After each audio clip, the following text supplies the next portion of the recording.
Right. सो आज अपन start करेंगे right angle triangle से। अभी ट्राइंगल की अगर अपन बात करें, एनी ट्राइंगल, कोई भी एक राइट एंगल ट्राइंगल बना लो, इसको angle A B C. So angle B कैसा है अपना? एंगल बी 90 डिग्रीज का है। So this angle A, this angle C, let's say इसको अपन थीटा बोलते हैं। अब किसी भी राइट एंगल ट्राइंगल एबीसी में अपन ने साइन थीटा, कॉस थीटा, इन सब का वैल्यू निकाला। मैं फटाफट से निकाल देता हूँ एक बार। थीटा के जो सामने वाला साइड होता है उसको अपन परपेंडिकुलर बोलते हैं। थीटा के नीचे वाले को हमेशा बी बोलते हैं। सो परपेंडिकुलर और बेस आपका हमेशा एंगल के रिस्पेक्ट में होता है, राइट। आप जिस एंगल की बात करोगे एक राइट एंगल ट्राइंगल में, उस एंगल के सामने वाली साइड को आप हमेशा परपेंडिकुलर बोलोगे और उसके नीचे वाली को हमेशा बेस बोलेंगे। हाइपोटेन्यूज विल ऑलवेज बी 90 के सामने वाली साइड। इसका मतलब देखो, आप एंगल चाहे ये लो चाहे ये लो, हाइपोटेन्यूज हमेशा एसी एसी ही रहेगा, है ना। हाइपोटेन्यूज कौन है? 90 डिग्री के सामने वाला साइड, ये तो हमेशा अपना कांस्टेंट ही रहेगा। हाँ, अगर आप इस थीटा की बात करोगे तो ये परपेंडिकुलर कहलाएगा और ये बेस कहलाएगा। लेकिन अगर किसी एग्जांपल में देखो, अगर वो इस एंगल की बात करने लग जाए ना, तो बीसी को अपन बोलेंगे परपेंडिकुलर और एबी को अपन बोलेंगे बेस।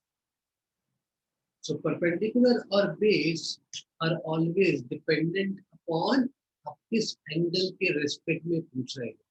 सो एंगल थीटा का अगर मैं tan निकालूंगा तो आंसर कुछ और आएगा, अल्फा का tan अल्फा निकालूंगा तो आंसर कुछ और आएगा, है ना। लेकिन हाइपोटेन्यूज जो है, चाहे आप थीटा की बात करो चाहे आप अल्फा की बात करो, hypotenuse will always be the largest side. Largest side will always be the side which is perpendicular, sorry, which is opposite to the 90 degrees. Largest side सामने वाली साइड होगी, लार्जेस्ट भी होगी। तो h हमेशा फिक्स रहेगा, p और b अपना इंटरचेंज होता है, ये ध्यान रखना है ना एंगल के रिस्पेक्ट में। अब यहाँ पे एक बेसिक अपन ने पाइथागोरस थ्योरम अपन को पता है। पाइथागोरस थ्योरम क्या बोलता है? परपेंडिकुलर का स्क्वायर प्लस बेस का स्क्वायर कितना होगा? हाइपोटेन्यूज का स्क्वायर होगा। तो जब भी आपको कभी भी राइट एंगल ट्राइंगल दिखता है तो ये प्रॉपर्टी तो अपन हमेशा लगा ही सकते हैं कि किसी भी राइट एंगल ट्राइंगल में परपेंडिकुलर का स्क्वायर प्लस बेस का square will always be equal to hypotenuse का स्क्वायर। सो अभी साइन थीटा का वैल्यू कितना हो जाता है अपना? Perpendicular upon hypotenuse. Cos theta का वैल्यू कितना हो जाएगा? Base upon hypotenuse. tan theta would be sin theta upon cos theta. tan theta क्या होता है? sin theta upon cos theta. उसका वैल्यू क्या हो जाएगा? इन दोनों को डिवाइड कर दो, so perpendicular upon base. Next is cosec theta. cosec theta is reciprocal of sin theta, so which is h by p. Sec theta is reciprocal of cos theta, so it is h by b. Cot theta is reciprocal of tan theta. Reciprocal of tan theta would be cos theta upon sin theta, would be b upon p. तो ये 6 अलग अलग trigonometric ratios अपन ने class 10th में देखे थे, और इन 6 trigonometric ratios में sin theta and cos theta are the two basic trigonometric ratios. Why I am saying these two as basics? Because बाकी सब इन दोनों से निकल जाएगा। साइन थीटा और कॉस थीटा अगर मुझे पता है तो फिर मैं tan theta, cosec theta, sec theta, cot theta सबकी वैल्यू निकाल सकता हूँ, है ना। बिकॉज अब हमको साइन और कॉस पता है, tan निकालना होगा तो साइन बाय कॉस कर देंगे, cosec निकालना होगा तो 1 बाय साइन कर देंगे, एंड सो ऑन।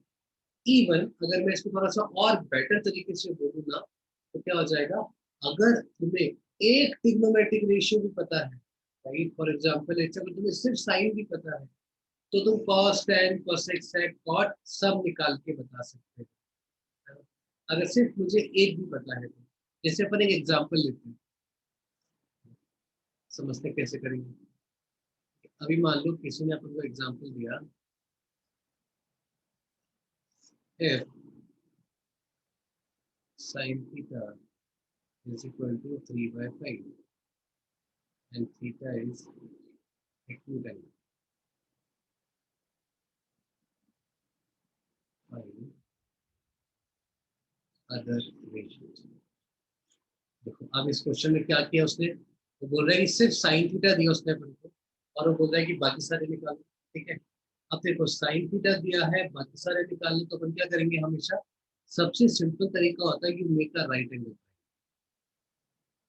एक 90 होगा, ये थीटा। अभी साइन थीटा कितना दिया देखो उसने 3/5, 3/5 मतलब परपेंडिकुलर हो जाएगा 3, हाइपोटेन्यूज हो जाएगा 5, बिकॉज साइन थीटा क्या होता था, परपेंडिकुलर अपॉन हाइपोटेन्यूज था। सो परपेंडिकुलर 3, ये थीटा है तो परपेंडिकुलर ये हो जाएगा, हाइपोटेन्यूज ये हो जाएगा। सो अब देखो राइट एंगल ट्राइंगल में बेस निकालना है, बेस को अगर मैं बी ले लूँ तो मैं इसको फॉर्मूले से कर सकता हूँ, P square plus B square, Pythagoras theorem is equal to 25। यहाँ से बी स्क्वायर कितना आ जाएगा अपने पास 16, तो बी कितना आ जाएगा 4, तो ये आ गया अपने पास 4। अब यहाँ पे देखने पर अपन को क्या लगता है, अब ट्राइंगल की तीनों साइड्स तो आ गए, अब चाहे कोई सा भी रेशियो पूछा सब निकाल सकते हैं। cos थीटा पूछा है तो cos थीटा क्या हो जाएगा, base upon hypotenuse 4/5। tan theta पूछा है तो परपेंडिकुलर अपॉन बेस तो 3/4। sec थीटा पूछा है तो cos का उल्टा कर दो, cosec पूछा है तो sin का उल्टा कर दो, और cot रह गया ना, cot पूछा है तो tan का उल्टा, tan का 4/2। क्या क्या मैंने एक राइट एंगल ट्राइंगल बनाया और राइट एंगल ट्राइंगल बना के साइड थीटा यूज किया, तो बाकी तीनों साइड्स आ गई मेरे पास, तीनों साइड्स आ गई, तो अब मैं हर ट्रिग्नोमेट्रिक रेशियो को निकाल सकता हूँ, है ना। सो इन 6 ट्रिग्नोमेट्रिक रेशियोज में कहानी हमेशा डिफाइन होती है। बेसिक तुम्हारे हमेशा क्या होते हैं, साइन और कॉस। जैसे तुमने 10th में भी देखा होगा, बहुत बार टीचर ने भी या दोस्तों ने भी बोला होगा, यार कभी वो left hand side right hand side prove work करने वाले क्वेश्चन आते हैं ना, तो कुछ मत करना, हमेशा साइन कॉस में लेके चले जाओ, साइन कॉस में लेके चले जाओ, तो सिंप्लीफाई हो जाएगा। क्यों, बिकॉज सब बेसिक आए तो साइन कॉस से ही है ना, तो सबको साइन कॉस में ले जाओ, तो वो फिर दिखने लग जाता है यार सिंप्लीफाई कैसे करना है, या फिर अपन उसको कैसे लेफ्ट हैंड साइड को राइट हैंड साइड के बराबर लेके आए। ठीक है, इसके अलावा 10th में जो अपन ने 3 थ्योरम्स बोल लो या आइडेंटिटीज बोल लो, वो अपन ने देखा था। First one was sine square theta plus cos square theta, ये 1 होता है। Cot square theta plus 1 cosec square theta के बराबर होता है। And third 1 plus tan square theta sec square theta के बराबर। तीनों के तीनों फॉर्मूले एक जैसे ही हैं, ऐसा नहीं कि तीनों के तीनों फॉर्मूले कुछ अलग अलग है, तीनों के तीनों फॉर्मूले सेम ही है। सेम ही है मतलब अगर आप sign square theta plus cos square theta use कर रहे हो तो उसी से बाकी सेकंड और थर्ड भी आता है। तो ऐसा नहीं कि 3 अलग अलग प्रॉपर्टीज है, जैसे sine square theta plus cos square theta is equal to 1 है, समझाता हूं मैं क्या बोलना चाह रहा हूँ। Sine square theta plus cos square theta 1 है ना, अभी तो पूरी इक्वेशन को कॉस स्क्वायर थीटा से डिवाइड करा दो, क्या है हमारे पास, हमने बोला मैं तो ये वाली प्रॉपर्टी यूज कर रहा हूँ, sine square theta plus cos square theta is equal to, मैंने कहा इस पूरी इक्वेशन को cos स्क्वायर थीटा से डिवाइड करा दो, दोनों साइड डिवाइड कराओगे तो बैलेंस रहेगा, sin square theta upon cos square theta हो जाएगा, देखिए cos स्क्वायर थीटा से डिवाइड कराया तो ये cos square theta upon cos square theta हो जाएगा, ये 1 अपॉन cos स्क्वायर थीटा हो जाएगा। अभी sin square theta upon cos square theta कितना हो जाएगा, sin theta by cos theta का होल स्क्वायर, तो ये हो जाएगा tan स्क्वायर थीटा, ये तो 1 हो गया कैंसिल हो गया, so tan square theta plus 1, 1 by cos क्या होता है sec, देखो वही बन गया ना, 1 plus tan square theta is equal to 6 square theta, so 1 plus tan square theta is equal to 6 square theta, घूम फिर के तो वही आया। cos से डिवाइड करने की जगह अगर तुम sin स्क्वायर थीटा से डिवाइड कर दोगे तो सेकंड वाला आ गया। सो इन शॉर्ट तीनों एक दूसरे से ही इंटरलिंक्ड है, एक दूसरे से ही डिफाइंड हो गए, लेकिन कई बार काम आता है, कई बार मुझे tan लिखा हुआ है, मुझे tan को sec में कन्वर्ट करना होगा तो मुझे 1 plus tan square theta is equal to 6 square theta याद होना चाहिए। कई बार अपन को cosec स्क्वायर थीटा -1 आ जाता है, सो cosec स्क्वायर थीटा को मुझे cot स्क्वायर थीटा में लेके जाना होगा तो मुझे मालूम होना चाहिए कि 1 plus cot square theta equal to cosec square theta होता है। इसलिए अपन नॉर्मली तीनों फॉर्म्स याद करते हैं, सिर्फ एक नहीं, we remember all the three forms. sin square theta plus cot square theta is equal to 1, 1 plus cot square theta is equal to cosec square theta and 1 plus tan square theta is equal to sec square. अब देखो जो to proof वाले questions थे, अगर तुम लोगों ने 10th की बुक में सॉल्व किया है तो वेल एंड गुड, अगर नहीं किया तो एक बार सॉल्व कर लेना, बहुत काम आ जाएगा तुम्हें।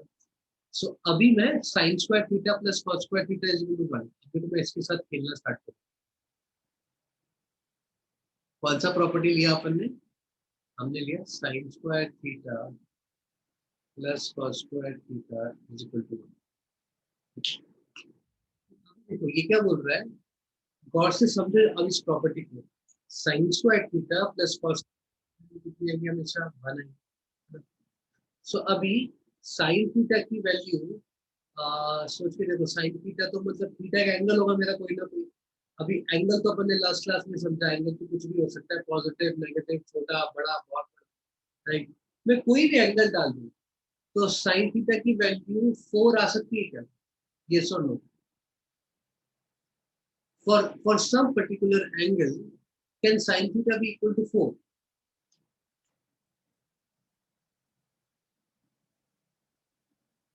सोच के देखो, मेरा क्वेश्चन क्या है, can sin theta be equal to 4? Yes और नो? सोचो, कौन बताएगा मुझे? तुम्हें क्या लगता है, यस कि no? sin theta is equal to 4, क्या ये पॉसिबल है क्या? मतलब कोई ऐसा एंगल होता होगा जिसके लिए मैं साइन का वैल्यू निकालूंगा तो वो sin थीटा 4 आ जाएगा। हाँ गुजार, तो क्या लगता है, होगा कोई ऐसा? सर पता नहीं मतलब तेरा मन क्या बोल रहा है? सर, शायद हाँ। तेरा मन हाँ बोल रहा है, ठीक है। आदित्य, तुझे क्या लग रहा है, sin theta is equal to 4 होगा कि नहीं होगा? No, sir. Sin theta cannot. नहीं होगा, क्यों?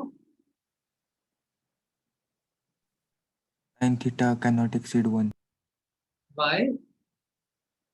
Sir, because hypotenuse is always greater than the opposite side. अच्छा, ओके, राइट एंगल ट्रायंगल से देख रहा है, बढ़िया, राइट। सो आदित्य जो बात बोल रहा है वो भी सही।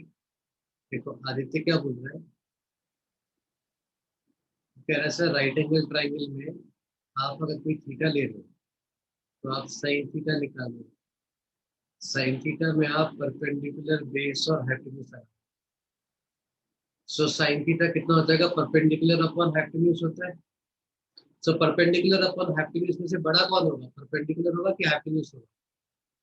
हाइपोटेन्यूज होगा। इसका मतलब डिनोमिनेटर बड़ा होगा, और डिनोमिनेटर बड़ा होगा न्यूमरेटर से, तो ये वैल्यू तो हमेशा छोटी आएगी ना 1 से।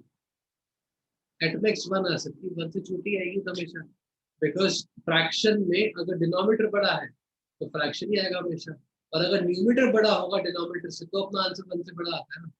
जैसे देखो ना, 3/4, 5/6, 7/6, 8/9, सिर्फ 7/6 में न्यूमरेटर बड़ा है तो इसकी वैल्यू 1 से बड़ी आएगी, बाकी सब में देखो वैल्यू मेरी 1 से छोटी आने वाली। सबको सही लग रहा है क्या आदित्य का लॉजिक, कि कुछ लोग पंगा है? यस सर, सही लग रहा है। सही लग रहा है? नहीं पंगा है ना। आदित्य अभी भी क्लास 10th में ही है, वो 11th में आया ही नहीं। ये तो उसने राइट एंगल ट्राइंगल लिया है ना, या फिर उसने ट्राइंगल लिया है। ट्राइंगल लिया है मतलब ये तो थीटा की वैल्यू को लिमिट कर रहा है ना। ये तो क्या बोल रहा है, थीटा सिर्फ 0 से π/2 जाएगा। राइट एंगल ट्राइंगल में किसी भी एक एंगल की वैल्यू 0 से π/2 के बीच में घूमेगी ना, π/2 इज 90 डिग्री। तो थीटा की वैल्यू 0 से लेकर 90 के बीच में घूम रहा होगा एंगल। ये तो ट्राइंगल का एंगल है ना, राइट एंगल ट्राइंगल का, इसका और इसका सब 90 होता है। तो ये भाई तो 0 से लेकर 90 के बीच में घूम रहा होगा। तो साइन थीटा में अगर थीटा को तुम 0 से 90 के बीच में डालोगे ना, तब तो आदित्य की बात सही है ना। लेकिन 90 से बड़ा होगा तब क्या, तब कहाँ बताया इसमें? जब थीटा नेगेटिव हो जाएगा तब कहाँ? जब थीटा 1547 डिग्री होगा तब क्या? तब तो sine theta perpendicular upon hypotenuse होगा नहीं, बिकॉज वो थोड़ा ना कोई राइट एंगल ट्रायंगल बनाएगा। आया ना समझ में आदित्य? तेरा लॉजिक एकदम सही है, Yes, sir. लेकिन ये पिछले साल सही होता 10th में, बिकॉज 10th में अपने लिए क्या था, ट्रिग्नोमेट्री मतलब सर ट्राइंगल का एंगल, वो भी एक राइट एंगल ट्राइंगल का एंगल, तो वो एंगल की वैल्यू भी 0, 30, 45, 60, 90 बोलते थे। अभी कैसा है ना, अभी अपने सीखा एंगल तो कुछ भी हो सकता है। साइन थीटा आप किसी भी एंगल के लिए डिफाइन कर सकते हो, किसी भी एंगल के लिए डिफाइन कर सकते हो, तो फिर मैं ये कैसे बोलूँ कि साइन थीटा 4 होता है कि नहीं? The question is still not answer. हाँ, एनीबॉडी एल्स, कोई कुछ बोल रहा था बीच में?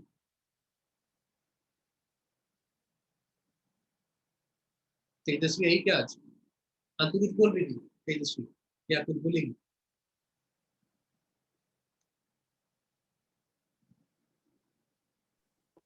क्या सर? मुझे क्या लगता है साइन थीटा 4 होगा कि नहीं होगा? Sir sine theta less than और इक्वल टू 1 हो सकता है ना? 4 क्यों नहीं हो सकता, मैं तो ये पूछ रहा हूँ। Sir, range of sin theta is from -1 to 1. By range of sine theta -1। वही तो मैं बोल रहा हूँ ना, मैथ्स को अपन को याद पूरा करना है। जितना याद करोगे ना उतना ही वो ड्राइकुला वाला बनता जाएगा मैथ्स, जितना समझोगे ना उतनी ही सिंपल रहेगी। देखो मैं समझाता हूँ, आओ इधर। जो मैंने पिंक में लिखा है, मैंने क्या लिखा है? Sine square theta plus cos square theta is equal to 1, है ना? अब देखो, बेसिक बेसिक चीजें अपन भूल जाते हैं। Sine square theta plus cos square theta is equal to 1, this equation holds true for all values of theta.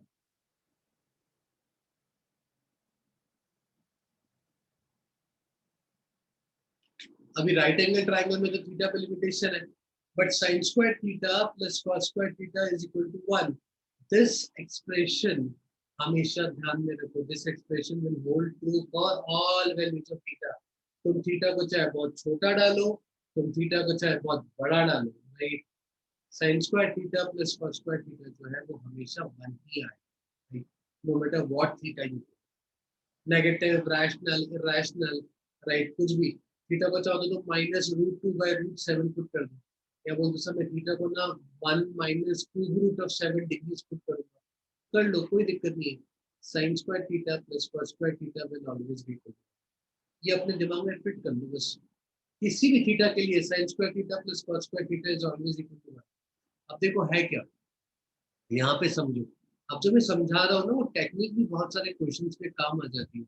Simple सी बात है, देखो लॉजिक। अभी ये क्या भाई साहब है, ये है साइन स्क्वायर थीटा, किसी नंबर का होल स्क्वायर, किसी नंबर का होल स्क्वायर मतलब अब कुछ भी थीटा पुट कर दो, ये साइन स्क्वायर थीटा आएगा तो पॉजिटिव है ना, क्योंकि स्क्वायर है ना, किसी भी नंबर का अपन स्क्वायर कर दें तो क्या होता है, तो जीरो आता है या पॉजिटिव आता है, नेगेटिव तो कभी आता नहीं है। सो ये भी अपने पास एक नॉन नेगेटिव क्वांटिटी है ना, समझे लोग, चलो। और कॉस स्क्वायर थीटा ये भी स्क्वायर है, तो ये भी नॉन नेगेटिव क्वांटिटी है। अगर दो नॉन नेगेटिव क्वांटिटी, ऐसे ऐसे सोच के देखो, दो पॉजिटिव क्वांटिटीज को मैं ऐड कर रहा हूँ और उनको ऐड करने पे 1 बन जा रहा है ना। दो क्वांटिटीज को इमेजिन करके देखो, दो चीजों को ऐड कर रहा हूँ और ऐड करने पे 1 आता है, सो दोनों में से कोई भी 1 से बड़ा होगा? नो नहीं, सर। बिकॉज अगर एक भी 1 से बड़ा हुआ तो 1 से बड़ा प्लस समथिंग 1 से बड़ा ही होने वाला है, क्योंकि मैं तो कह रहा हूँ हमेशा इक्वल टू 1 आएगा। तो क्या होगा, sign square theta cos square theta दोनों ही फ्रैक्शन रहेंगे, बिकॉज दो फ्रैक्शन का सम करने पे 1 होता है। आया समझ में? तो इस एक्सप्रेशन से अपन को दिखता है कि साइन स्क्वायर थीटा या फिर कॉस स्क्वायर थीटा दोनों की वैल्यू 0 से 1 के बीच में ही होगी और कहीं नहीं हो सकती। नेगेटिव तो आ ही नहीं सकता। साइन स्क्वायर थीटा की बात कर रहा हूँ, sine theta is equal to 4 भी निकालूंगा मैं, साइन स्क्वायर थीटा हमेशा 0 से 1 के बीच में ही हो सकता है। ये मुझे समझ में आ गया यहाँ से। अभी ये समझ में आया तो मैं इसको लिखता हूँ पहले। साइन स्क्वायर थीटा की वैल्यू तुम कहाँ से कहाँ तक बोलोगे हमेशा, कि सर साइन स्क्वायर थीटा हमेशा 0 से 1 ही जा सकता है और कहीं नहीं जा सकता। सिमिलरली कॉस स्क्वायर थीटा भी 0 से 1 जा सकता है, क्योंकि साइन स्क्वायर थीटा 0 से 1 जा सकता है। अभी देखो साइन स्क्वायर थीटा 0 से 1 जा रहा है, अभी मान लो मैं कहता हूँ साइन स्क्वायर थीटा हाफ आ गया, तो साइन थीटा कितना निकालोगे? If sine square theta is equal to half, तो साइन थीटा कैसे निकालोगे? तुम दोनों साइड स्क्वायर रूट लोगे, और दोनों साइड स्क्वायर रूट लोगे तो क्या करोगे? इधर प्लस माइनस का साइन भी लगेगा, है ना? जब भी अपन स्क्वायर रूट लेते हैं तो प्लस माइनस लगाते हैं। तो अगर साइन स्क्वायर थीटा हाफ है तो साइन थीटा की वैल्यू कितनी आएगी? +1/√2 भी हो सकता है, -1/√2 भी हो सकता है। बिकॉज दोनों में से किसी भी वैल्यू का स्क्वायर करूंगा तो आएगा तो हाफ, है ना? अगर साइन स्क्वायर थीटा 1/3 है तो साइन थीटा कितना आएगा? +1/√3 -1/√3, है ना? इसका मतलब अगर साइन स्क्वायर थीटा कोई भी वैल्यू लेता है तो sine theta same value positive में भी निकालता है, सेम वैल्यू नेगेटिव में भी निकालता है। तो अगर साइन स्क्वायर थीटा 0 से 1 के बीच में जा रहा है, अगर साइन स्क्वायर थीटा 0 से 1 के बीच में जा रहा है तो साइन थीटा क्या करेगा? आप जो भी वैल्यू लोगे साइन स्क्वायर थीटा की, तो पॉजिटिव में भी निकालेगा, वही नेगेटिव में भी निकालेगा। तो अगर साइन स्क्वायर थीटा 0 से 1 में जा रहा है, तो अगर मैं ऐसा बोलूँ क्या साइन थीटा की वैल्यू तो -1 से 1 के बीच में जा रही है, तो मैं ऐसे ही बोल रहा हूँ। साइन थीटा अगर -1 से 1 के बीच में जा रहा है तो उसका स्क्वायर करूंगा, तो देखो 0 से 1 वाले का स्क्वायर करूंगे तो पॉजिटिव आएगा फ्रैक्शन, 0 से -1 वाले का स्क्वायर करूंगे तो भी पॉजिटिव फ्रैक्शन आएगा। ये सबको समझ में आया कि नहीं आया? तो अगर साइन स्क्वायर थीटा 0 से 1 जा रहा है तो साइन थीटा -1 से 1 जाएगा, और क्यों जाएगा वो भी -1। तो सिमिलरली ये भी अपना भाई तो सेम ही है ना? ये भाई सब भी कहाँ से कहाँ तक जाएंगे? cos थीटा भी जाएगा -1 से 1 के बीच। तो इसका आंसर क्या हो जाएगा अपना? Can sine theta be equal to 4? Sine theta 4 नहीं हो सकता, साइन थीटा हमेशा -1 से 1 के बीच में जाएगा। So answer is no. तो अपन को यहाँ से सबसे पहली चीज क्या मालूम चल गई? If y is equal to sin x, then for all x belongs to R, y belongs to -1. Similarly, if y is equal to cos x, क्या लिखा है? सब वही जो मैं अभी पर डिस्कस कर रहा हूँ उसी को मैंने मैथमेटिकल लैंग्वेज में लिख दिया, मैं सब कुछ ठीक है। वो बोल रहा है अगर y sin x है या y cos x है तो x क्या होगा? x तो कोई एंगल होगा, और y क्या होगा? sin x की वैल्यू होगी। तो कह रहा है आप x को कुछ भी डाल दो, x बिलोंग्स टू r, मतलब x को आप रियल नंबर में कुछ भी डाल दो, कोई फर्क नहीं पड़ता है। sin x मतलब y का वैल्यू जो होगा वो हमेशा -1 से 1 के बीच में आएगा। वही तो साइन थीटा या कॉस थीटा दोनों की वैल्यू हमेशा -1 से 1 के बीच में ही आती है, इसके अलावा और कुछ नहीं है। ये क्लियर हुआ? तो आगे से अपन को ध्यान क्या रखना है? साइन थीटा कॉस थीटा या फिर sign x cos x, x हमारा एंगल होता है, वो एंगल हम कुछ भी डाल सकते हैं, all real numbers are possible. और जो हमारा आंसर आएगा, मतलब जो साइन थीटा की वैल्यूज आएंगी, जो कॉस थीटा की वैल्यूज आएंगी, वो वैल्यूज हमेशा -1 से 1 के बीच में ही आएंगी, इनके अलावा कुछ और वैल्यू नहीं आ सकती। इसको डाउट नहीं है ना यहाँ पे?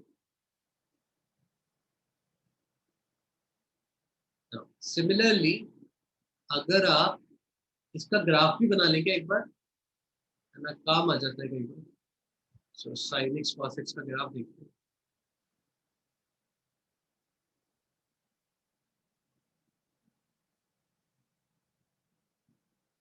ठीक है, अभी मैं सिर्फ ग्राफ दिखा रहा हूँ, होता कैसा है अपन आगे डिस्कस करेंगे इसको, ये आया कहाँ से। सो साइन एक्स का ग्राफ देखो, कुछ कुछ वैल्यूज तुम्हें पता है, साइन 0 पे कितना होता है? 0 होता है, तो 0,0 होगा। π/2 पे कितना हो जाता है? 1 हो जाता है। तो साइन एक्स का ग्राफ ऐसा बनता है ना, माउंटेन वैली माउंटेन वैली, पीछे भी ऐसे, ऊपर जाएगा नीचे आएगा, ऊपर जाएगा नीचे जाएगा, सिमेट्रिक रहेगा पूरा का पूरा, है ना। और यहाँ से स्टार्ट होगा 0,0 से, ये 0 है। ये जो वैल्यू आएगी, ये वैल्यू आएगी सॉरी 0,1। मैक्सिमम वैल्यू 1 आ सकती है ना, और ये मिनिमम वैल्यू आ रही है।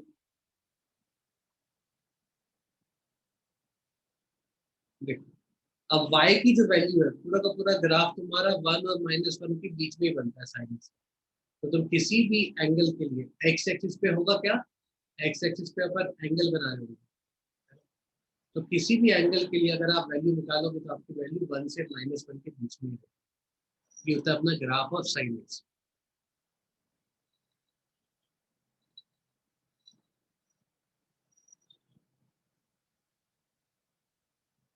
ठीक है, अभी सिर्फ इसका पिक्चर देख लो, है ना? इसको अपन बाद में आगे पूरा डिटेल में डिस्कस करेंगे। cos x भी कैसा होता है ना, cos x भी तुम्हारा sin x की जैसा ही होता है, ऊपर जाएगा नीचे आएगा, ऊपर जाएगा नीचे आएगा। बस फर्क क्या है, ये भाई साहब 0,0 से स्टार्ट हुए थे, ये यहाँ ऊपर से स्टार्ट हुए, बाकी बनेगा वैसे।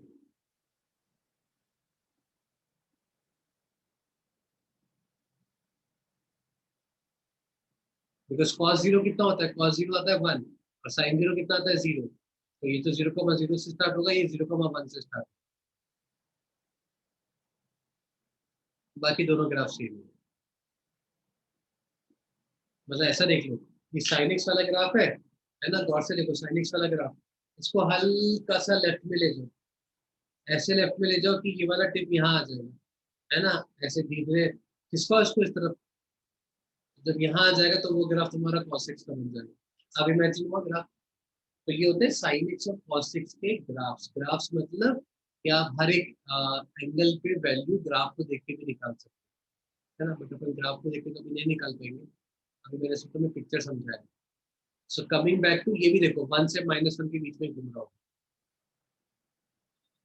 सो coming back to the understanding, sin square theta plus cos square theta कितना हो गया, 1 हो गया। sin थीटा ले लो या cos थीटा ले लो, दोनों में से एक वैल्यूज क्या होगी, -1 से 1 के बीच में। अब समझ में आया ना कि अपन sin थीटा को बोलते क्यों है, कि वो -1 से 1 के बीच में रहेगा हमेशा। अब देखो नेक्स्ट इंपॉर्टेंट थिंग, अपने पास 4 क्वाड्रेंट्स है, 4 क्वाड्रेंट में this is known as the first, this is known as the second, this is known as the third, this is known as the fourth. First quadrant में आप किसी भी trigonometric ratio की value निकाल लो, वो हमेशा पॉजिटिव है, चाहे आप sin theta, cos theta, tan theta, cot theta, cosec theta, sec theta. ऐसे देखो, अगर sin और cos पॉजिटिव आ गए तो फिर tan भी पॉजिटिव ही आएगा, क्योंकि sin अपॉन cos होता है, cot भी पॉजिटिव आएगा, cosec भी पॉजिटिव आएगा और sec भी पॉजिटिव आएगा। सो फर्स्ट क्वाड्रेंट में सारे के सारे ट्रिग्नोमेट्रिक रेशियोज की वैल्यू पॉजिटिव आएगी। इसका मतलब क्या हुआ, फर्स्ट क्वाड्रेंट मतलब एंगल कहाँ से कहाँ तक होता है, 0 से π/2, 0 से π/2। तो अगर आप 0 से π/2 के बीच में कभी भी कोई भी एंगल लोगे और sine, cos, tan, cosec, sec, cot की वैल्यूज निकालोगे, आपका आंसर हमेशा पॉजिटिव आएगा। फर्स्ट क्वाड्रेंट में sine, cos, tan, cot, cosec, sec हमेशा पॉजिटिव आएगा। देखो 10th क्लास में तुमने हमेशा सिर्फ फर्स्ट क्वाड्रेंट देखा है, बिकॉज तुमने राइट एंगल ट्राइंगल बनाया था ना, तो तुमने एंगल को फिक्स करा हुआ था कि एंगल तुम्हारा 0 से 90 के बीच में ही खुलेगा, तो तुम हमेशा फर्स्ट क्वाड्रेंट कर रहे हो। तो हमेशा क्या ध्यान रखना, फर्स्ट क्वाड्रेंट का जब भी कोई एंगल होगा दैट इज 0 से π/2 के बीच में, तो आपका कोई भी ट्रिग्नोमेट्रिक रेशियो का वैल्यू निकालते हो, चाहे साइन का निकालते हो, चाहे कॉस का निकालते हो। फॉर एग्जाम्पल कोई तुमसे पूछ ले कि tan of 15 degrees is this positive और negative, tan of 15 degrees, 15 degrees में पहले क्वाड्रेंट चेक करूंगा, कौन सा quadrant, first. So tan first quadrant में पॉजिटिव आता है, तो आई नो कि मेरा आंसर पॉजिटिव आ रहा है। सेकंड क्वाड्रेंट में जब अपन जाते हैं तो यहाँ पे साइन पॉजिटिव आता है। अब साइन पॉजिटिव आएगा तो उसका रेसिप्रोकल भी पॉजिटिव आएगा। इसके अलावा बाकी सब नेगेटिव आएगा। तो याद क्या रखेंगे अपन, सेकंड क्वाड्रेंट में साइन और कोसेक पॉजिटिव होता है, तो अपन नॉर्मली क्या करते हैं, सिर्फ साइन याद रखते हैं, क्या साइन थीटा सेकंड क्वाड्रेंट में पॉजिटिव है। अभी साइन होगा तो उसको उल्टा करूंगा तो वो भी पॉजिटिव ही होगा ना, पॉजिटिव को उल्टा करोगे तो पॉजिटिव ही आएगा। 4 का उल्टा 1/4, 7 का उल्टा 1/7। तो साइन याद है तो कोसेक भी याद रह जाता है कि हाँ कोसेक भी पॉजिटिव। इसके अलावा बाकी चारों ट्रिग्नोमेट्रिक रेशियो सेकंड क्वाड्रेंट का अगर मैं एंगल बोलूंगा तो तुम्हारा आंसर नेगेटिव आएगा। थर्ड क्वाड्रेंट में अगर आप एंगल लेते हो, सेकंड क्वाड्रेंट के एंगल कौन से होंगे, 90 से 180 वाले, वो आएंगे सेकंड क्वाड्रेंट में। सॉरी, थर्ड क्वाड्रेंट में एंगल कितना होगा, 180 से 270।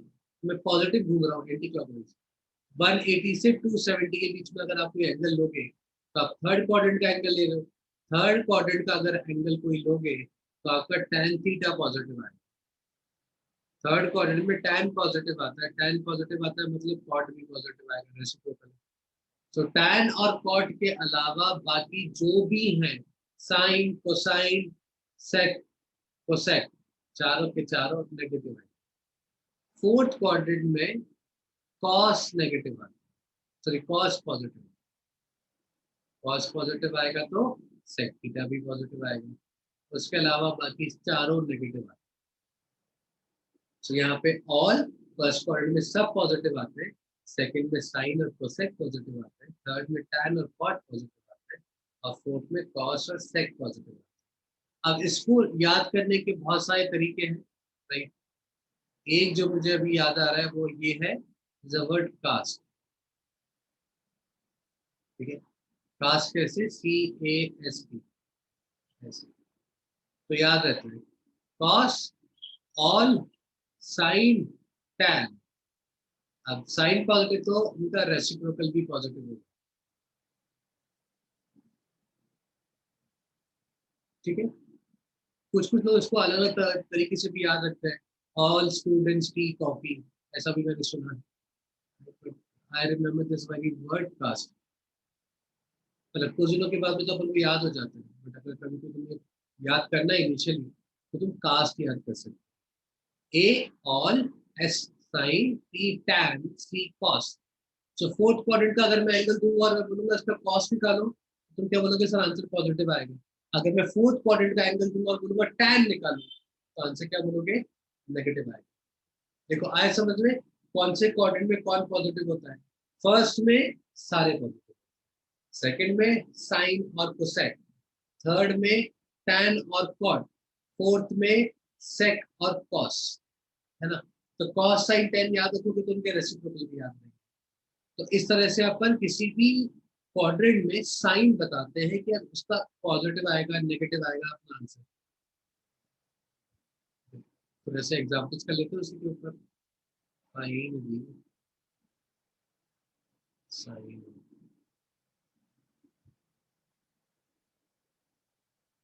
साइन 70,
चलो फटाफट से साइंस निकालने पर तुम्हें क्या देखना है, एंगल कौन से क्वाड्रेंट में है और उस क्वाड्रेंट में जो भी ट्रिग्नोमेट्रिक रेशियो तुम निकाल रहे हो वो पॉजिटिव होता है कि नेगेटिव होता है, बस सिर्फ इसका। हम क्या देख रहे हैं, किसी भी एंगल के लिए अगर मैं ट्रिग्नोमेट्रिक रेशियो की वैल्यू निकालूंगा तो वो पॉजिटिव आएगी या फिर नेगेटिव आएगी, बस। अभी अपन पहले साइन देख रहे हैं, एक बार साइन निकालना क्लियर हो जाएगा फिर अपन उनका मैग्नीट्यूड निकालना भी सीख जाएंगे, है ना। इन सबका मैग्नीट्यूड भी निकाल सकते हैं बहुत सारे एंगल्स का। तो मैग्नीट्यूड निकालना बाद में, पहला अपना स्टेप क्या है, साइन निकालना सीखो। चलो फटाफट से, 1 मिनट भी नहीं लगेगा आई थिंक मेरे ख्याल से।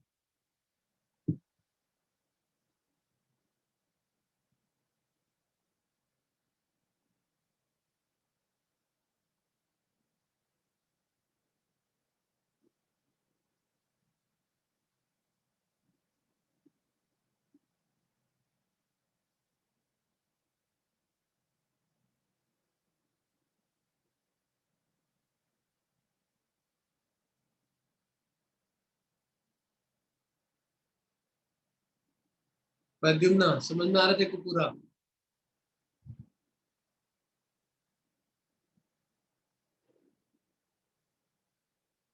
प्रद्युम्ना तू है कि भाग गया है?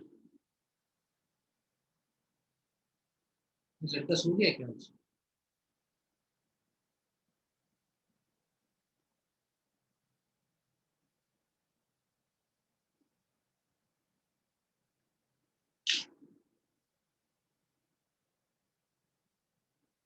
चलो फिर क्लास के बाद देखेंगे। तो find the sine of Vaibhavi, तेरे को आ रहा है समझ में?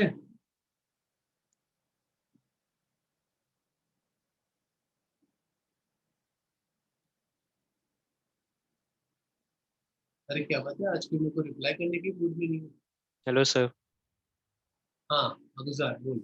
हाँ सर, पहले का है साइन पॉजिटिव रहेगा, वो फर्स्ट क्वाड्रेंट में आएगा, राइट। ठीक है। सेकंड में कोसेक नेगेटिव रहेगा। सर सेकंड क्वाड्रेंट और माइनस, हाँ। और थर्ड का सेकंड क्वाड्रेंट प्लस, और 185 का third quadrant plus sign positive, और कॉट का third quadrant plus sign positive, fourth quadrant negative, fourth quadrant positive. चलो बाकी बच्चों को आंसर करने दो। कोई और आंसर करना चाहेगा? स्वराज, वैभवी, रेणुका, आर्यन, आदित्य, कोई भी आंसर कर सकता है, योर चॉइस।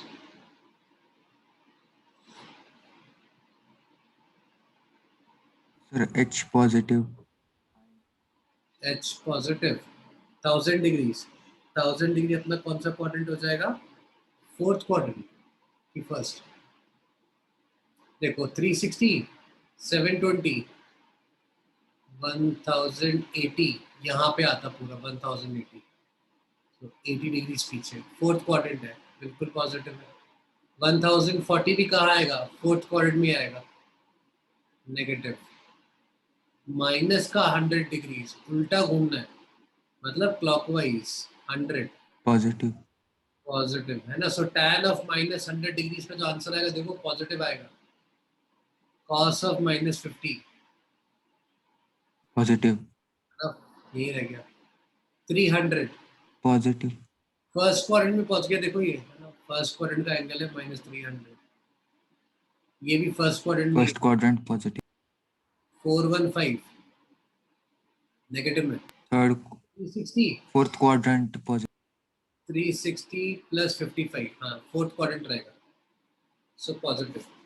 तो लाइन से पॉजिटिव है सबके से, देखो आया समझ में?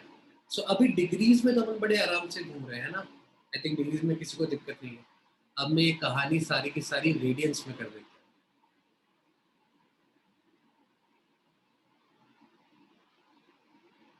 तो sign of 2π/3 cos of 5π/4 tan of 4π/3 cosec of 11π/9 tan of 7π/4 cot of 31π/6 tan of 11π/3 sin of 17π/4।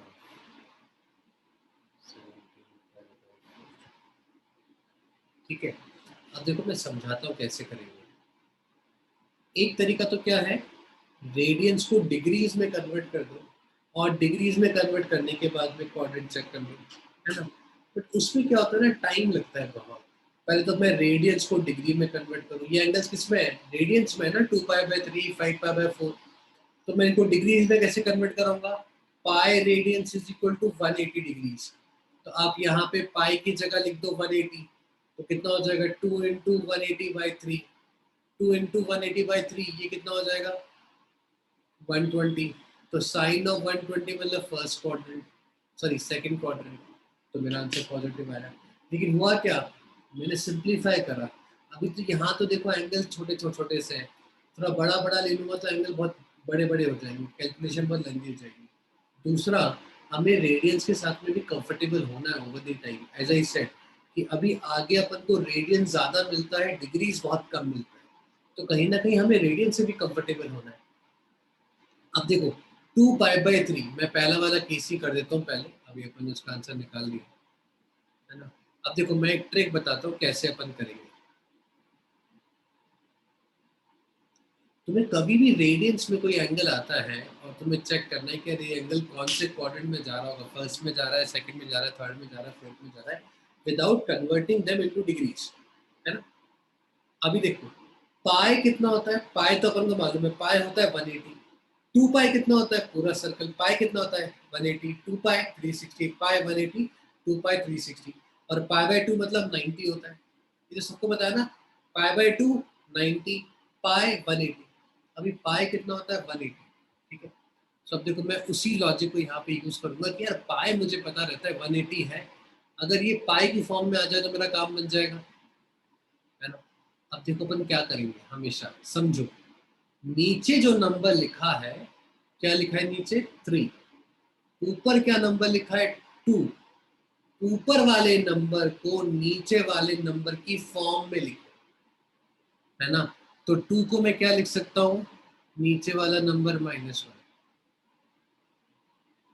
क्या किया मैंने, ऊपर वाले नंबर को नीचे वाले नंबर के मल्टीपल की फॉर्म में लिख दो। तो मैंने बोला 2 के आजू बाजू 3 का कौन सा मल्टीपल मिलता है मुझे 3, सो 3 - 1।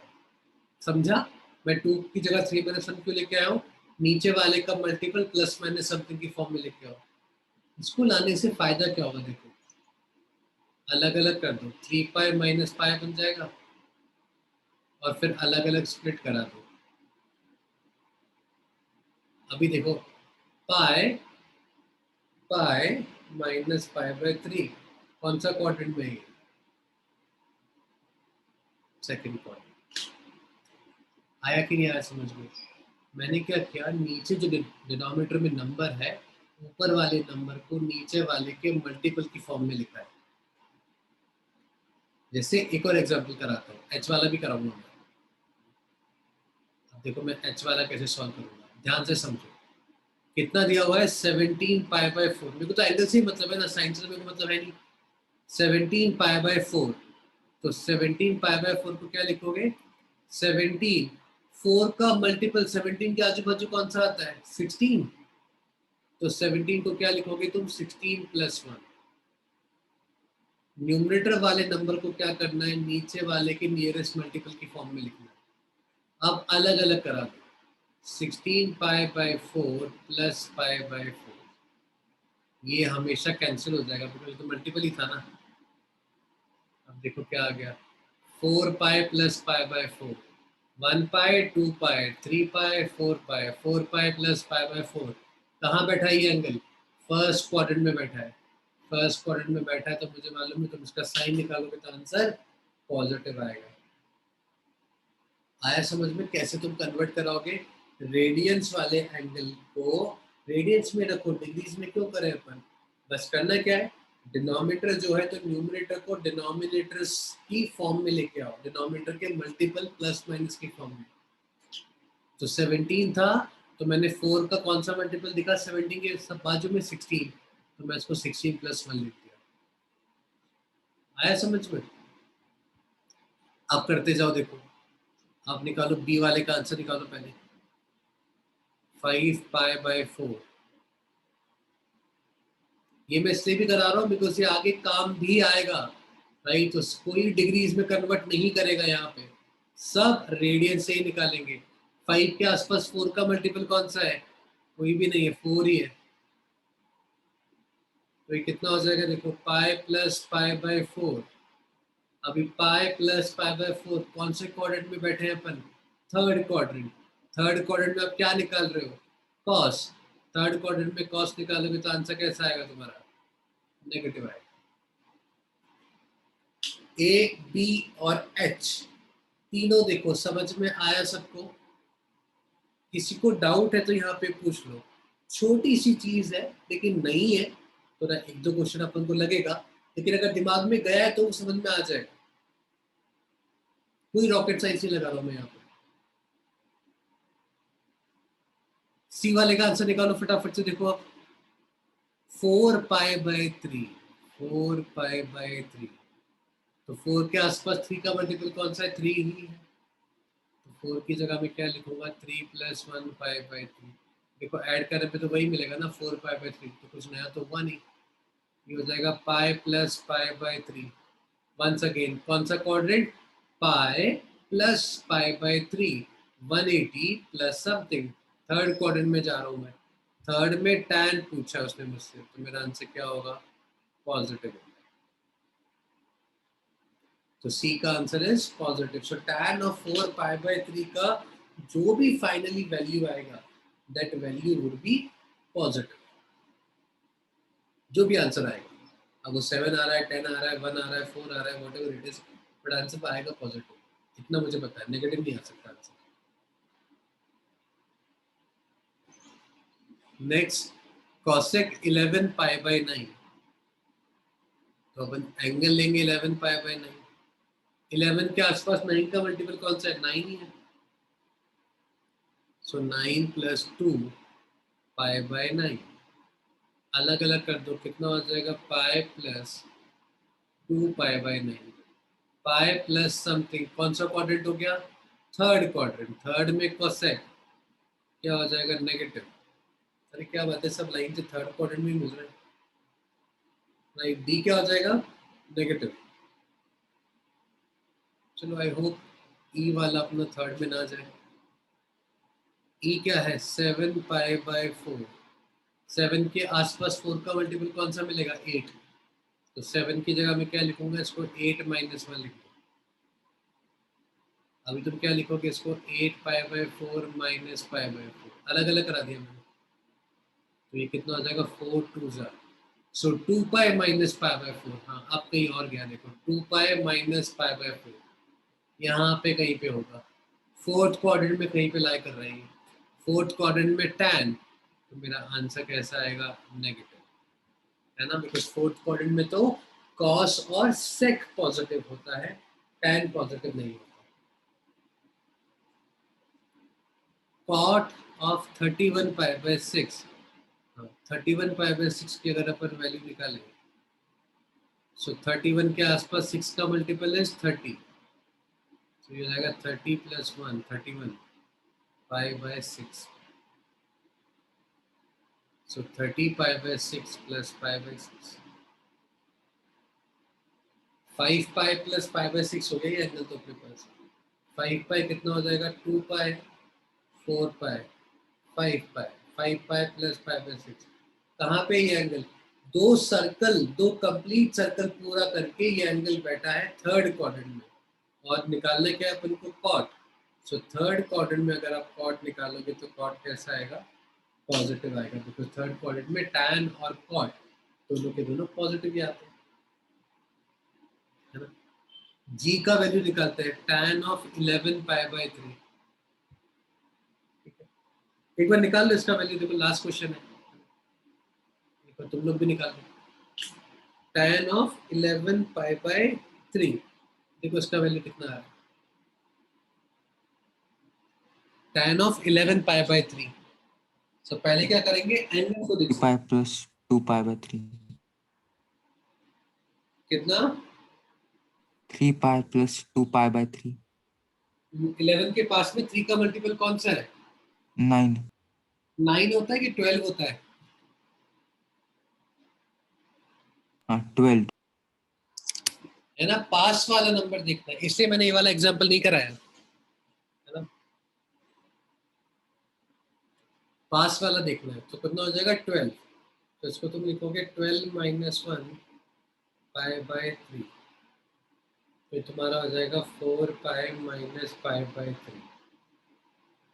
4 पाई में क्या हो जाएगा 2 पाई 4 pi minus pi by 3 fourth quadrant में होगा। फोर्थ क्वाड्रेंट में क्या हो जाएगा आंसर नेगेटिव है ना। पास वाला 4 3 का मल्टीपल 12 भी होगा 9 भी होगा। अभी अपन ने 9 लेते तो क्या हो जाता देखो 9 लेंगे तो अपना आंसर गलत आ जाएगा। बताता हूँ क्यों। अभी यहाँ तुम क्या बोलते हो 4 पाई और 4 पाई से छोटा। अब 4 पाई से सपरेट किया अब सपरेट करके मैं इसको यहीं पे क्यों रखता हूँ। ऐसा भी तो हो सकता है सपरेट करके यहाँ आ जाए। पॉसिबल है ना। तो अपन जब नियरेस्ट मल्टीपल लेते हैं तब ये हमेशा एक्यूट एंगल बनेगा। मतलब अगर आप 4 पाई माइनस करोगे तो ये इसी क्वाड्रेंट में रहेगा। इस क्वाड्रेंट से कहीं बाहर नहीं जाएगा। आया समझ में। तो हमेशा नियरेस्ट मल्टीपल देखो जो भी उसका नियरेस्ट मल्टीपल होगा। तो इस तरह से तुम किसी भी एंगल के लिए चाहे वो डिग्रीज में हो चाहे वो रेडियंस में हो आप उसका ये निकाल सकते हो वैल्यू कि वो पॉजिटिव आएगा कि नेगेटिव आएगा। बस आपको वो क्वाड्रेंट चेक करना है। क्वाड्रेंट चेक किया फर्स्ट क्वाड्रेंट में है तो सब पॉजिटिव होता है। सेकंड में है तो साइन और कोसेक पॉजिटिव होंगे। थर्ड में टैन और कॉट पॉजिटिव होगा और फोर्थ में तुम्हारा कॉस और सेक पॉजिटिव होगा।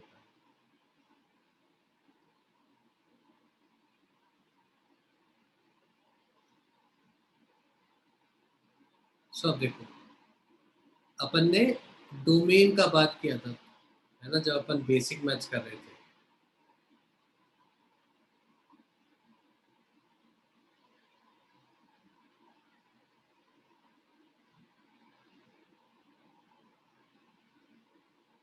सो अगर मैं कोई भी ट्रिग्नोमेट्रिक रेशियो लूँ राइट सो उसका एक डोमेन होता है।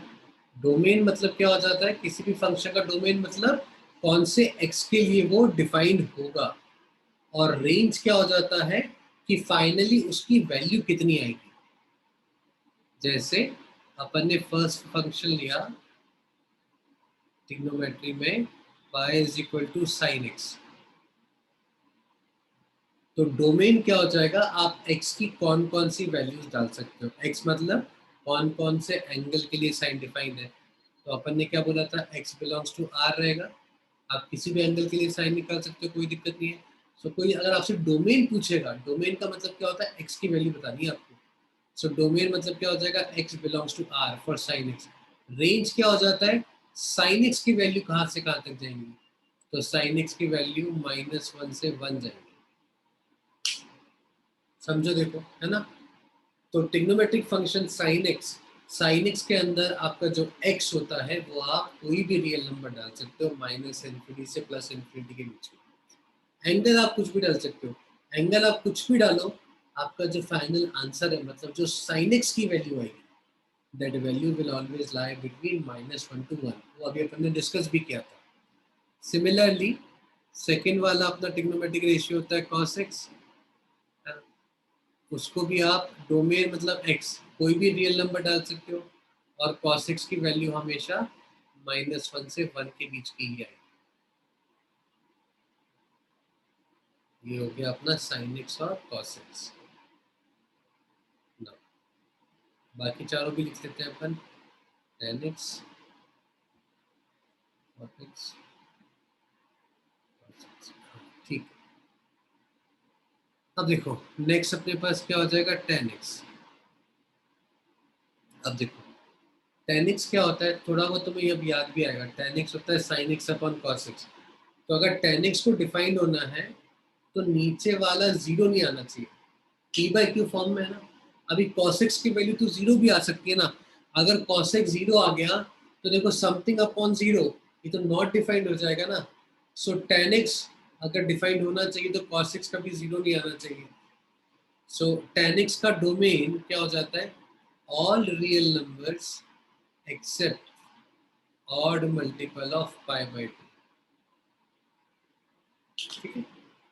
इसको अपन धीरे करके आगे डिस्कस भी करेंगे odd multiple of pi by 2 आता कहाँ से क्यों आता है। अभी अपन डोमेन और रेंज लिख रहे हैं तो इसलिए मैं सब लिख रहा हूँ राइट। tan x का डोमेन tan x का डोमेन मतलब आप क्या बोलोगे कौन से x के लिए tan x हमेशा डिफाइंड होता है। तो tan x हर एक एंगल के लिए डिफाइंड होता है सिर्फ पाई बाय टू मतलब 90 डिग्रीज, 90 डिग्रीज का ऑड मल्टीपल, 2n+1 क्या होगा, odd multiple. So odd multiple of 90 degrees के अलावा बाकी आप कोई भी एंगल डाल सकते हो। ऑड मल्टीपल ऑफ 90 डिग्री मतलब क्या क्या हो जाएगा, 90, फिर 3 टाइम्स 90 मतलब 270, ऑड मल्टीपल ना, फिर 5 times 90 like that is 450। So odd multiple of 90 वाले एंगल आपको नहीं डालने हैं, उस पे क्या होगा, tan x नॉट डिफाइंड हो जाएगा, और tan x का जो रेंज है वो r आता है, मतलब tan x अपनी वैल्यूज -∞ से ∞ के बीच में कुछ भी निकाल सकता है। देखो sin x और cos x तो कैसे है, बेचारे -1 से 1 के बीच की वैल्यू निकालते हैं हमेशा। tan x क्या करेगा, सारी वैल्यूज निकाल देगा, वो प्लस इनफाइनाइट भी निकाल सकता है, वो माइनस का इनफाइनाइट भी निकाल सकता है। Next is cot x। अभी cot x क्या होता है, देखो cot x होता है cos x upon sin x, तो sin x 0 नहीं होना चाहिए, है ना, तो sin x 0 नहीं होना चाहिए, तो cot x को डिफाइन होने के लिए क्या हो जाएगा, all real numbers accept n पाई। cot x कब डिफाइन होगा, आप कोई भी एंगल डाल दो, कोई दिक्कत नहीं है, बस n पाई मत डालना, n पाई मतलब पाई का मल्टीपल, मतलब 180, 360, 540, 720, 0, राइट, ये सारे मल्टीपल्स आपको नहीं डालने हैं। 180 के मल्टीपल्स अगर आप cot x में डालोगे तो वो नॉट डिफाइंड हो जाएगा, बिकॉज sin x 0 हो जाता है। sin x का ग्राफ याद है, देखो sin x का ग्राफ, देखो sin x 0 पे 0 होगा, दोबारा यहाँ पे 0 होता है ना, ये पॉइंट जो है ये पाई होता है, फिर यहाँ पे 0 होता है, ये पॉइंट 2 पाई एंगल आएगा, ये 3 पाई एंगल आएगा, ये 4 पाई एंगल आएगा। सो हर पाई के मल्टीपल पे sin x हमेशा 0 आ रहा होता है, तो इसलिए अपन क्या बोलते हैं, sin x 0 कब होगा, n पाई पर। तो अगर मुझे sin x n पाई निकालना है तो मैं क्या बोलूंगा, cot x सारे रियल नंबर्स लेगा एंगल में x की जगह, बस n पाई नहीं लेगा, n पाई पे sin x 0 हो जाएगा, डिनोमिनेटर में 0 हो जाएगा, तो डोमेन में पंगा हो जाएगा, डिफाइंड ही नहीं होगा, something upon 0 is not defined. Range और रियल नंबर्स कुछ भी निकालता है। नेक्स्ट हुआ अपना cosec x। cosec x भी क्या होता है, देखो 1/sin x, इसका मतलब फिर से वही हो गया, sin x 0 नहीं होना चाहिए, sin x 0 हो गया तो cosec x डिफाइन नहीं होगा, sin मतलब वही cot x वाला ही फंडा हो गया, तो इसका डोमेन भी cot x जैसा ही होता है, और रियल नंबर्स हो जाएंगे, लेकिन पाई नहीं होना चाहिए। इसका रेंज क्या हो जाएगा, अभी देखो sin x का रेंज क्या था, -1 से 1, cosec क्या होता है उसका उल्टा, फ्रैक्शन का उल्टा कर दोगे तो 1 से बड़ी वैल्यू आ जाएगी ना, तो cosec x का जो रेंज आता है वो क्या आता है, -∞ से -1 या फिर 1 से ∞। cosec x का रेंज मतलब अगर आप कोई भी एंगल डालोगे, cosec 1, cosec 2, cosec 10, cosec 100, right, तो जो वैल्यू आएगी उसकी, वो वैल्यू हमेशा या तो -1 से -∞ के बीच में आ रही होगी, या 1 से ∞ के बीच में आ रही होगी। कोई अगर आपसे ऐसा बोलता है, मान लो find cosec theta is equal to half fine theta, तो अपन आंसर क्या बोलेंगे, नो सॉल्यूशन, है ना। कई बार ऐसे क्वेश्चन आ जाते हैं डायरेक्टली, और अपन सोचते रहते हैं, तो अगर रेंज याद रहेगा तो ऐसे क्वेश्चन फटाफट से कर लोगे। cosec theta half, cosec theta half कभी आता ही नहीं है, बिकॉज cosec थीटा तो हमेशा 1 से बड़ा है या फिर -1 से छोटा है। नेक्स्ट क्या हो जाता है, sec x। sec x क्या हो जाएगा, 1/cos x, मतलब cos x 0 नहीं होना चाहिए। tan x में भी वही था ना, cos x 0 नहीं होना चाहिए, तो इसका डोमेन tan x जैसा होता है।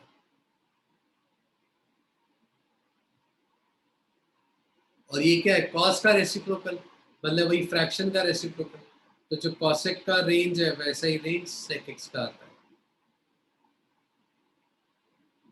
देखो ये है तुम्हारे एक्चुअल में ट्रिग्नोमेट्रिक रेशियोज, राइट। अगर अपन कंप्लीट डिटेल सिलेबस की बात करें ना, तो हाँ, ये 6 ट्रिग्नोमेट्रिक रेशियोज होते हैं। डोमेन मतलब कौन कौन से एंगल्स के लिए डिफाइंड है, अपन ने 10th क्लास तक एज आई सेड 0, 30, 45, 60, 90 वहीं तक का देखा हुआ होता है, राइट। सो अभी कैसा है, sin x cos x हर एक एंगल के लिए डिफाइंड है। रेंज मतलब उनका वैल्यू कितना आएगा, तो उनका वैल्यू -1 से 1, -1 से 1, 10x होगा तो कुछ भी निकाल सकता है वो, -1000 भी आ सकता है, 10x का वैल्यू -10,000 भी आ सकता है, 1/100 भी आ सकता है, एंड सो ऑन, कोई भी रियल नंबर आ सकता है। cosec और sec x का जो फाइनल आंसर है वो हमेशा 1 से बड़ा या -1 से छोटा आएगा। सो cosec x and sec x कभी भी -1 और 1 के बीच का वैल्यू कभी नहीं निकाल सकते,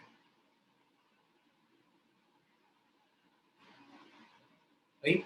तो ये एक बेसिक टेबल है जो अपन को याद करना है, बस, है ना? कहाँ से आया थोड़ा बहुत तो मैंने समझाया, थोड़ा बहुत ओवर ही टाइम धीरे करके समझ में आएगा। बस याद रखो sin x, cos x, tan x, cot x, cosec x, sec x, इन 6 के डोमेन्स और इन 6 के रेंज।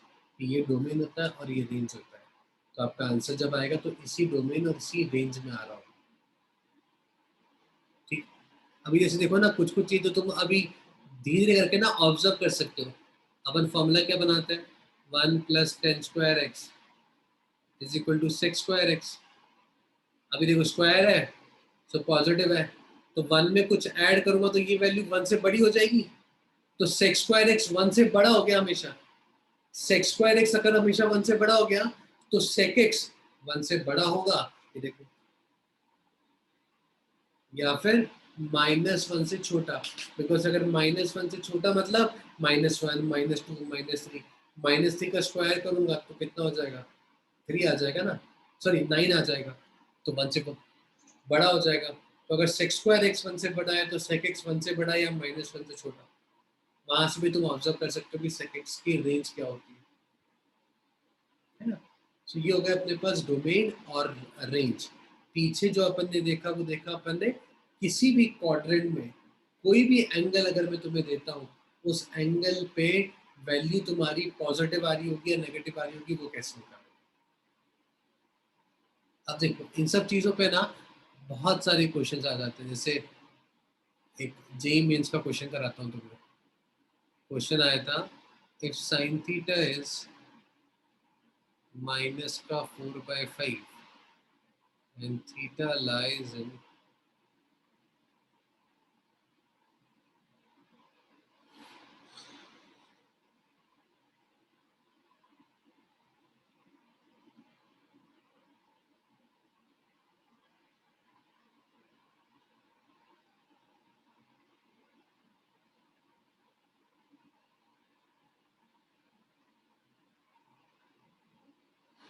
ठीक है, मतलब सिमिलर क्वेश्चन था, नॉट एग्जैक्टली बट हाँ सिमिलर क्वेश्चन।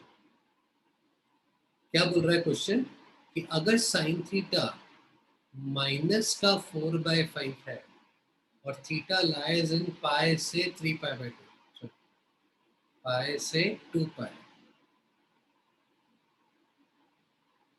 थीटा की वैल्यू जो है वो पाई से 2π के बीच में जा रही है, sin थीटा -4/5 है, find the value of 1 + cos theta * 1 + tan theta. अब देखो sin थीटा मुझे परपेंडिकुलर और उसकी फॉर्म में, फ्रैक्शन की फॉर्म में, तो मैं इसको एक ट्राइंगल अज्यूम कर सकता हूँ।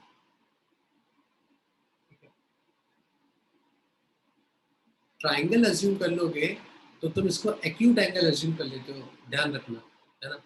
तो अपना ये कितना हो जाएगा, साइन को इग्नोर कर दो, साइन तो आ रहा कहाँ से, जो प्लस माइनस होता है वो तो अपना क्वाड्रेंट की वजह से आता है ना, कौन से क्वाड्रेंट में है, वैल्यू तो 4/5 ही है, प्लस माइनस आता है थीटा कौन से क्वाड्रेंट में है। तो अभी मैंने ये 4 बनाया, ये 5 हो जाएगा, परपेंडिकुलर अपॉन हाइपोटेन्यूज, तो ये 3 हो जाएगा, है ना? अभी देखो थीटा कौन से क्वाड्रेंट में है, इसको भी ऑब्जर्व करो। थीटा हमने कहाँ बनाया, पाई से 2π के बीच में, है ना? सो पाई से 2π के बीच में बनाया, so sine theta negative, sine theta negative यहाँ पे भी होता है, यहाँ पे भी होता है, दोनों ही क्वाड्रेंट में साइन थीटा नेगेटिव होता है। सो मेरा थीटा कौन से क्वाड्रेंट का एंगल है, थीटा के दो केस बन जाएंगे यहाँ पे, case 1 case 2, theta is in third quadrant, है ना? थीटा थर्ड में हो सकता है या फिर थीटा फोर्थ में हो सकता है।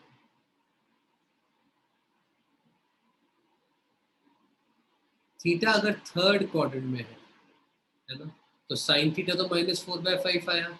अभी मुझे क्या निकालना है, 1 + cos * 1 + tan, तो पहले अपन cos थीटा निकालते हैं। ट्राइंगल से cos थीटा कितना बोलोगे, 3/5। क्वाड्रेंट कौन सा है, थर्ड क्वाड्रेंट, थर्ड क्वाड्रेंट में cos कैसा आता है, नेगेटिव, तो मैं यहाँ पे माइनस लगाऊंगा। फिर निकालूंगा tan थीटा। tan थीटा कितना हो जाएगा 4/3। क्वाड्रेंट कौन सा है थर्ड, तो मेरा आंसर पॉजिटिव ही रहेगा बिकॉज tan थर्ड क्वाड्रेंट में पॉजिटिव होता है। सो अब इतना आंसर कितना हो जाएगा देखो 1 + cos theta into 1 + tan theta. तो अपना आंसर हो जाएगा 1 - 3/5 इंटू 1 + 4/3। सो 5 - 2, तो ये हो गया 2/5 इंटू 7/3। सो 14/15। ठीक है, एक आंसर आया अपने पास ये। दूसरा अब यहाँ से देखेंगे, थीटा कहाँ पे है, फोर्थ क्वाड्रेंट वाला केस ले रहा हूँ मैं। अगर थीटा को तुम फोर्थ क्वाड्रेंट में लोगे तो कॉस थीटा की वैल्यू कैसी आएगी 3/5। मैंने यहाँ ट्राइंगल से निकाला मैग्नीट्यूड उसका, और क्वाड्रेंट कौन सा है फोर्थ, तो कॉस थीटा मेरा पॉजिटिव ही रहेगा इस बार। tan थीटा निकालेंगे कितना आएगा 4/3। थीटा कौन से क्वाड्रेंट में, फोर्थ, फोर्थ में tan कैसा होता है नेगेटिव, तो इस बार ये माइनस आएगा। अब अपन को निकालनी क्या वैल्यू है 1 + cos इंटू 1 + tan थीटा। कितना हो जाएगा देखो बच्चों 1 + 3/5 इंटू 1 - 4/3। कितना हो जाएगा 8/5 इंटू -1/3। कितना आंसर आ गया -8/15। तो मेरे दो आंसर पॉसिबल होंगे। अगर थर्ड क्वाड्रेंट में ये है तो मेरा आंसर होगा 14/15, और अगर फोर्थ क्वाड्रेंट में है तो मेरा आंसर कितना होगा -8/15।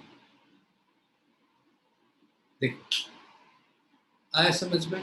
तो यहाँ पे प्रॉब्लम क्या हुआ या चेंज क्या हुआ नॉर्मल से, थीटा मुझे क्वाड्रेंट में दिया हुआ था। अगर थीटा फर्स्ट क्वाड्रेंट में दिया हुआ होता ना तब तो मुझे कुछ करना ही नहीं होता।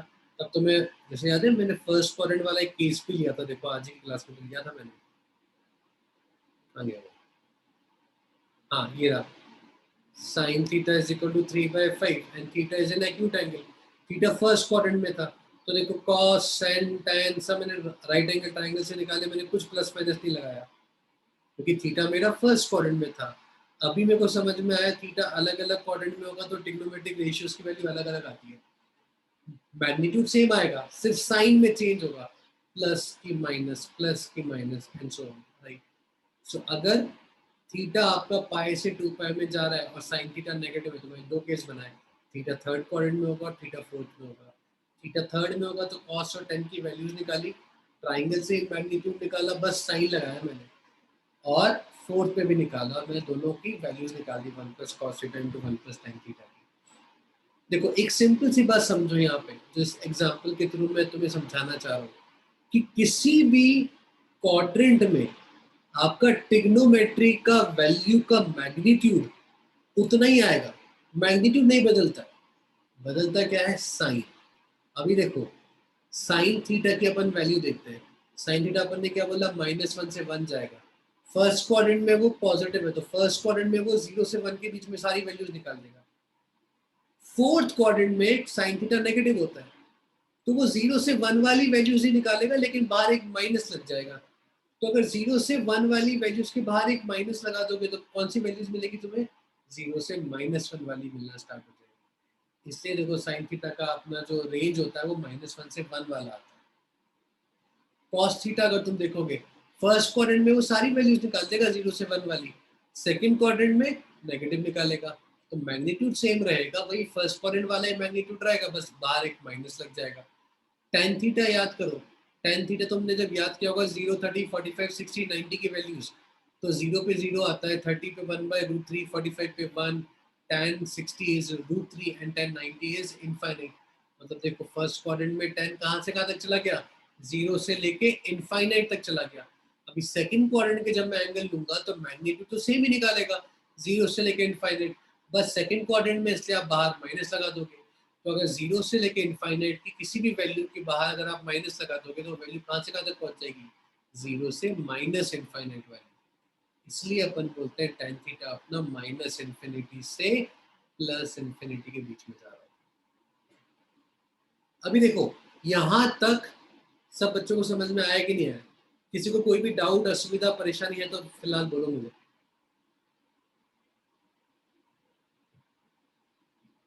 किसी को भी?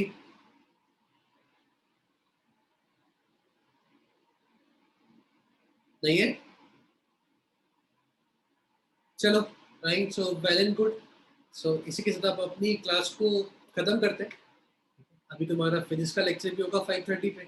सो 10 मिनट का ब्रेक ले लो, पानी वानी पी लो, कुछ खा पी के आ जाओ, राइट, घूम फिर के आ जाओ, है ना। थोड़ा बहुत रिवाइज कर लो लास्ट क्लास का फिजिक्स का, ताकि जब तुम नेक्स्ट क्लास में बैठोगे तो यू विल बी कंफर्टेबल, और ज़्यादा चीज़ें अपन को समझ में आ रही होंगी जब अपन रिवाइज करके बैठते हैं। चलो फिर बाय बाय गाइस।